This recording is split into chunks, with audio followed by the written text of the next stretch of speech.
La panoplie du cuisinier. Il était une fois un cuisinier à domicile.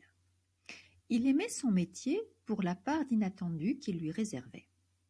Il ne savait jamais vraiment à l'avance au milieu de quelle marmite il allait se trouver. En effet, vu leur poids, cela faisait longtemps déjà qu'il avait décidé de laisser les siennes chez lui. Il avait pris le parti d'utiliser celles de ses clients, bien que parfois cela lui compliquât un peu la tâche. La seule chose qui le suivait partout, c'était sa panoplie de couteaux. Sans elle, cuisiner quoi que ce soit lui semblait impossible. Il avait déjà vécu trop de galères à devoir s'ingénier à découper un poulet avec un couteau à tartiner. Depuis ce jour-là, sa panoplie et lui étaient devenus inséparables. Ce brave cuisinier était pourtant peut-être loin de se douter des échanges, conversations et parfois rivalités qui se tramaient dans son cartable. Ce jour-là, Couteau de chef et Santoku se livraient à une diatribe acharnée. « Moi, disait Couteau de chef, je peux presque tout faire. Avec ma longueur de lame, je peux couper les viandes. Et puis je suis minutieux aussi. Je peux émincer les fruits, les légumes, et jusqu'au plus fin des brins de ciboulette. Rien ne m'échappe. »« C'est bien là qu'est le problème, lui rétorquait Santoku. C'est que rien ne t'échappe. Comment veux-tu que les émincés partent à la poêle si tu les gardes collés contre toi? Moi, au moins, j'ai des alvéoles, et ça leur permet de respirer. Comme ça, ils se décollent sans souci. Pas besoin de frotter ma lame dans le sens du fil. Et d'ailleurs, je déteste ça. » Ce à quoi répondait notre couteau de chef. « Écoute, je préfère coller les morceaux que me casser quand on me tapote un peu sur la table.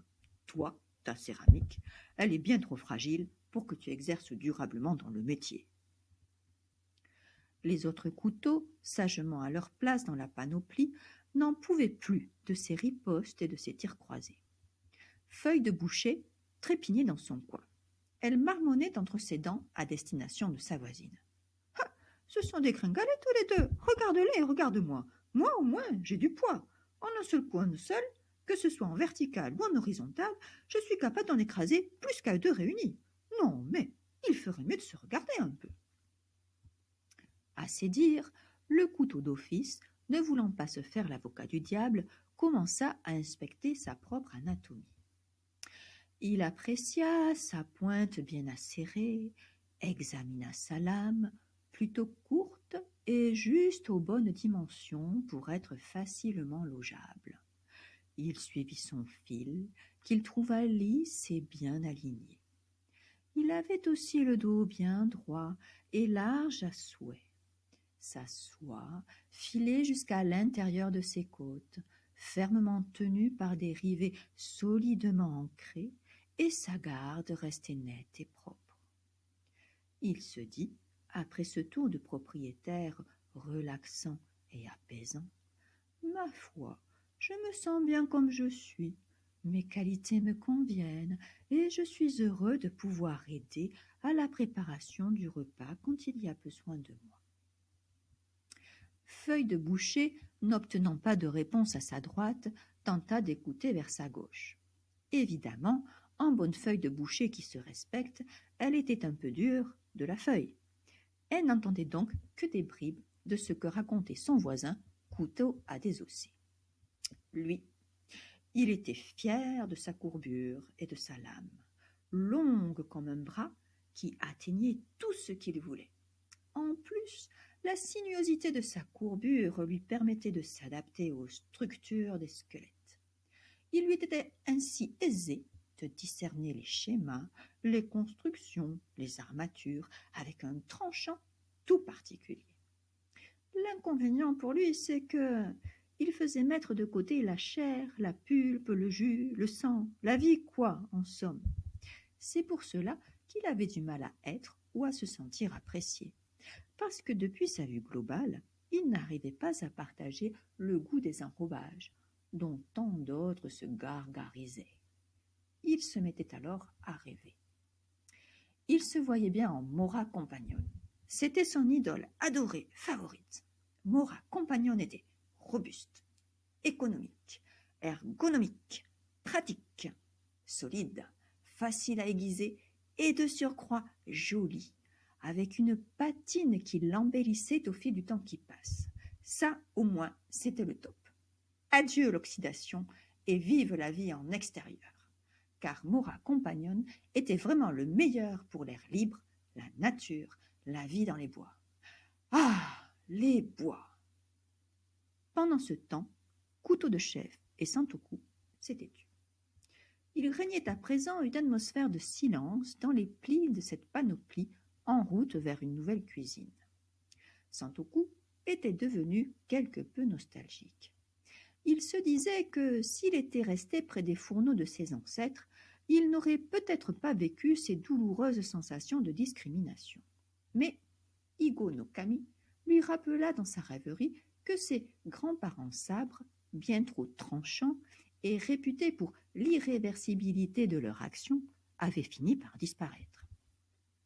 À l'heure actuelle, il ne reste plus que nous deux en libre circulation. Il est peut-être plus sage d'être simple, modeste, pliable et sans verrou pour qu'une seule main puisse nous rendre utiles. Santoku soupirait de toutes ses alvéoles, encore incertain et indécis quant à la conduite à tenir. Couteau de Chef, lui aussi, était parti dans une rêverie. Lui, il continuait à voir grand. Il se sentait comme l'âme de héros. Il s'imaginait habillé en cuir, voyageant des États-Unis à l'Afghanistan, en passant par l'Europe et le Vietnam. Car c'était ainsi que Kabar USMC faisait honneur à ses racines, en restant à la pointe du progrès en matière de sécurité et en continuant de sauver des vies depuis plus de 80 ans. Quels pouvaient être les rêves de ceux qui, dans ce voyage, se laissant dans leur compartiment balloter au rythme de la marche des arrêts et des changements de bord? Sans doute y avait-il celui qui rêvait de damer le pion à tout le monde, en devenant Victorinox le tout en un. Mais étant suisse, il devait rester neutre. Peut-être y avait-il aussi celui qui, plus rustique et peu bavard, se contentait d'acquiescer du col, à l'instar d'Opinel, depuis la besace des bergers de Savoie. Ou encore celui qui, tel Buck 110, aimait les mitres lustrées et impressionnantes par leur brillance polie, et toujours la prudence grâce au backlock. Ils étaient là, réunis dans cette panoplie, tous ces couteaux aux âmes et aux destins divers, quand soudain, la poche s'ouvrit, la lumière se fit, et une voix retentit. « Au travail !» Le cuisinier était prêt. Un nouveau menu allait se mitonner. Les couteaux se rendirent compte à ce moment précis qu'ils n'étaient que des instruments aux mains de l'idée de quelqu'un d'autre. Ils furent ravis que ce soit celle de cet homme-là, dans cette vie-ci, car celui-ci concoctait des repas savoureux pour des petits ou des plus grands, désireux de se réunir, de se retrouver, de partager des tranches de vie, sucrées, salées ou plus piquantes, de mettre en commun leurs talents et leurs savoirs et de les célébrer par leurs meilleures histoires. Le cuisinier chantonnait maintenant, dans cette cuisine nouvelle pour lui, entouré de ses fidèles couteaux. Sans doute était-il loin de s'imaginer ce qui pouvait traverser leurs esprits, ou peut-être ressentaient-ils leurs espoirs et leurs envies. Il les choyait, quoi qu'il en soit, car il savait que d'eux dépendait en partie la qualité de son service. Il humait les vapeurs délicieuses, goûtait les mets parfumés, avec toutes ses papilles en éveil, et se disait « Sacré métier, celui de cuisinier ».